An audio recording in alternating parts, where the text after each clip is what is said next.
नरेंद्र मोदी पूरा दुनिया में मरुआ मोदी। नेता लोग के डिफिनेशन कि अटल अब हियो भाव नहीं खे घटल। अडवाणी बीच में परेशानी है परेशानी। मनमोहन माने मुहजोहन। सोनिया नचावे विदेशी कनिया। कांग्रेस पार्टी आधा बालू आधा माटी। मुलायम बेटो न रहल कायम। अखिलेश साइकिले पर रेस। मायावती बिना पति अब होई दुर्गति। रामविलास ऊपर आकाश। नीतीश जबरदस्ती कहे के पड़ता 20 में 20। लालू 2 in 1 हमेशा चालू। राबड़ी सबसे बड़ी। जोगी बहुदिल्ले राजभोगी। मंच के टंच कलाकार। और अब तो कंपनियों ने लिखना शुरू कर दिया है सुपर के ऊपर star. Hollywood Bollywood Bollywood Gollywood Nollywood मंचलीवुड से पड़े हास्य व्यंग के सबसे बड़े सत्येंद्र नाथ सिंह दूरदर्शी आप सभी को हरदी लगा के चंदन करते हैं, हार्दिक अभिनंदन करते हैं। आजकल हत्ती मुट्ठी सामान सबका कैले परेशान, इसलिए यह कहेंगे कि पत्नी एक मोबाइल है और पति उसका सिम कार्ड है। पत्नी एक मोबाइल है और पति उसका सिम कार्ड है। अगर लड़का हुआ तो इनकमिंग, अगर लड़की हुई तो आउट गोइंग, कुछ नहीं हुआ तो मिस कॉल हो गया। यह ऐसा छोटा सा यंत्र है जिससे विभिन्न तरह के षड्यंत्र रचे जा रहे हैं। अगर मान लीजिए मैडम मशरक में है, हस्बैंड दिल्ली में है, तो 9 बजे रात्रि के बाद जब कॉल फ्री होता है तो लय में प्रलय होकर बातचीत कैसे हो रहा है इसको देखिए। शैली है लोक शैली। वार्तालाप का सिलसिला कैसे जारी होता है। दिल्ली से हस्बैंड महोदय हंस हंस के बैंड बजा रहे हैं, इधर मैडम डम डम करके बज रही है। हस्बैंड किसे कहते हैं? शादी के बाद जिसके हंसने पर बैंड लग जाए उसे हस्बैंड कहते हैं। दंपति किसे कहते हैं? जब तक दम है तब तक पति है, नहीं तो आपत्ति है।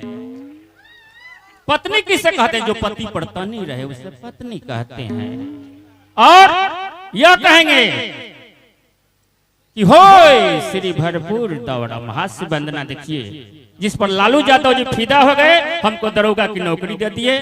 देवी का गाना लिखे, लालू चालीसा लिखे और कोई कोना बाकी नहीं है। एक अनोखा कलाकार सत्येंद्र दूरदर्शी वही कहेंगे कि होय श्री भरपूर दौरम, होय श्री भरपूर दौरम, कल की वतारम कारम सवारम, गुटका के फारम मदिरा के ढारम, संग संरखंतम चमचा रविंदे, लफुआ लफुआ निसहितम नमामि। सदा हमेशा नशा करे आ गुटका फारे गणेश आ 3 देव मिली रक्षा करे। चाय पान सिगरेट दिया वरदाम चंद्र की जय। कुछ लोगों ने कहा कि दूरदर्शी जी आपकी पर्सनालिटी इतनी पॉपुलर है तो राजनेता क्यों नहीं बन जाती। हमने कहा कि बात तो आपका सही है, लेकिन कलाकारी के अलावा मेरे पास कोई विकल्प नहीं है। लेकिन एक दिन हमने सोचा फुल बुद्धि का बक्स और कवि बनने में क्या रखा, नेता बनो डिलक्स। और मान लीजिए नेता बन ही गए तो सभा को संबोधित करना ही पड़ेगा। भारतवर्ष में हमेशा चुनाव ही चुनाव है, दाव ही दाव है। जब देखिए तो खड़े हैं, हम ही बड़े हैं, लेकिन हमारा संबोधन आवाम से भिन्न है क्योंकि मेरा मन बहुत भिन्न है। हाँ बोलिए अमर बाबू, एक नंबर बाबू। हाँ हाँ क्यों नहीं गाड़े। तो पुष्पा जी पूर्व जिला परिषद बैठी हुई है, जोरदार ताली होना चाहिए स्थानीय कलाकार के लिए। पुष्पा सिंह मेरी प्रिय शिष्या भी है और गायकी से अपना पहचान बना के एक नेत्री बनी हुई है, सफल अभिनेत्री है। हाँ जरूर दिया जाएगा, जरूर दिया जाएगा। तो ये देखिए अब ये बहुत अच्छा, बहुत अच्छा। ए बबुआ बजा लो सड़ा जौन, हम तो गवैया ना है। का कहे के बा कि लहुरा देवारा करेला बड़ जोरी पिया गई हयाई बाहोरी। लहुरा देवारा करेला बड़ जोरी पिया गई हयाई बाहोरी।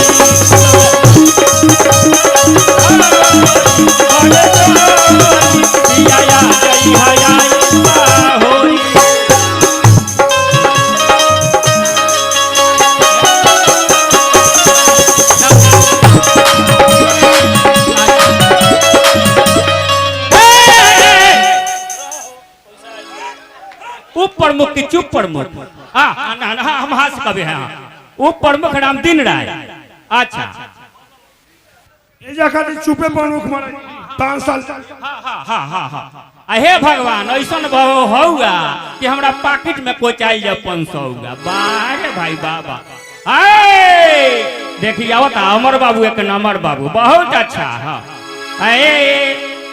कि लौरा देवारा करे पिया जई हया बाहोरी लौरा देवारा करे पिया जई हया बाहोरी।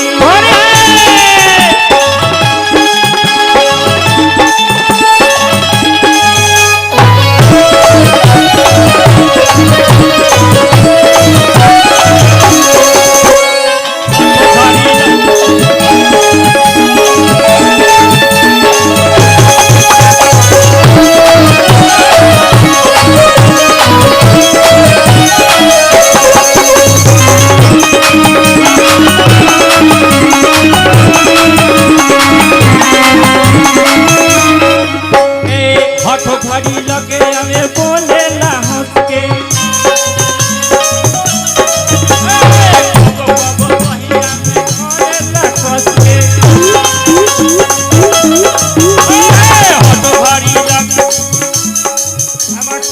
बहुत पुरान पूछा देवारा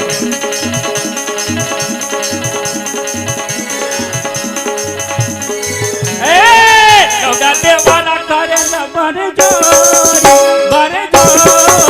पिया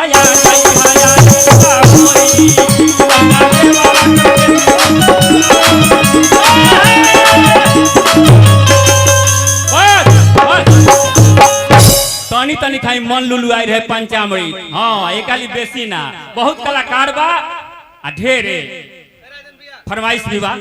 अब हम संचालक के दीपक सिंह चौहान सरपंच के तरफ से बहुत बहुत पुरस्कार आई बा और रंजन जी के तरफ से पुरस्कार आई बा। अब सोनू बाबू और कलाकार के बुलाओ जा। धन्यवाद। मैं चाहूंगा कि सतेंद्र भैया दूरदर्शी जी के लिए एक बार सब लोग दिल से हृदय से जोरदार तालियां बजा दे। ऐसे अनोखे अंदाज के कलाकार गाने वाले बजाने वाले बोलने वाले बहुत लोग हैं इस क्षेत्र में बिहार प्रदेश में उत्तर प्रदेश में, लेकिन ऐसे अनोखे अंदाज के कलाकार बहुत बिरले दिखाई देते हैं। आइए सतेंद्र भैया दूरदर्शी जी को सम्मान प्रदान करते हुए यहां से मैं चाहूंगा फिर एक बार बुलाऊंगा कुछ देर के उपरांत, अभी जाना नहीं है।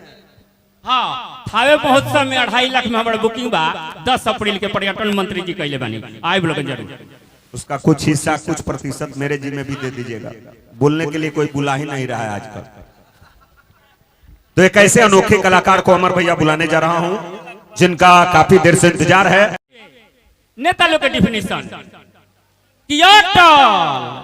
अब भाव नहीं थे घटल अडवाणी बीच में परेशानी है परेशानी मनमोहन माने मुहजोहन सोनिया नचावे विदेशी कनिया कांग्रेस पार्टी आधा बालू आधा माटी मुलायम बेटो न रहल कायम अखिलेश साइकिले पर रेस मायावती बिना पति अब होई दुर्गति रामविलास ऊपर आकाश नीतीश जबरदस्ती कहे के पड़ता 20 में 20 लालू 2 in 1 हमेशा चालू राबड़ी सबसे बड़ी जोगी बहु दिल राजभोगी